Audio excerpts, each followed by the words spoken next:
নমস্কার বন্ধুরা, আজ রথযাত্রা। আজকে আমাদের উৎকল সমাজে পিঠা বানাতে হয়। আমি একটা পিঠা আপনাদেরকে শেয়ার করব। আমি একটা নতুন ধরনের পিঠা আপনাদেরকে আমি শেয়ার করব।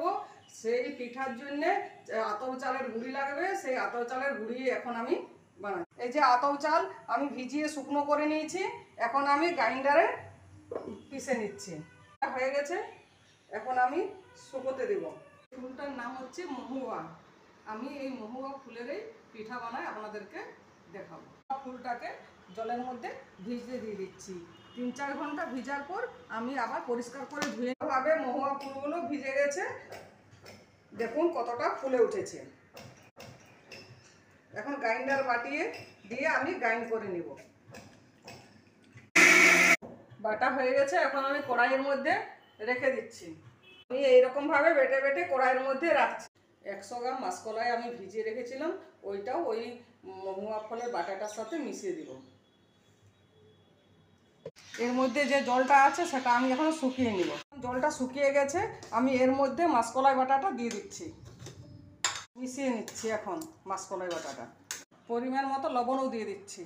এখন আমি এর মধ্যে চালের গুঁড়ো দিয়ে দিচ্ছি। কোনো চিনি ব্যবহার করছি না আমি এখানে। শাশুড়ি মার কাছে শুনেছি যে চিনি দিলে নাকি নেশা হয়ে যায়। মহুয়া ফুল থেকে তৈরি হয় মদ। পাকটা ঠিক মতো হয়ে গেছে, নামিয়ে নিব। লুই করে আমি লুচির মতন মেলে নিচ্ছি।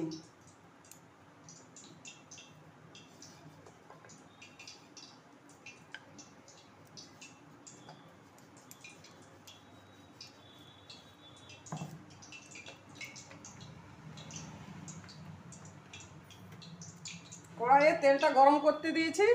তেলটা গরম হয়ে গেলে আমি ছেঁকে নিব। দেখুন কত সুন্দর ফুলে উঠছে।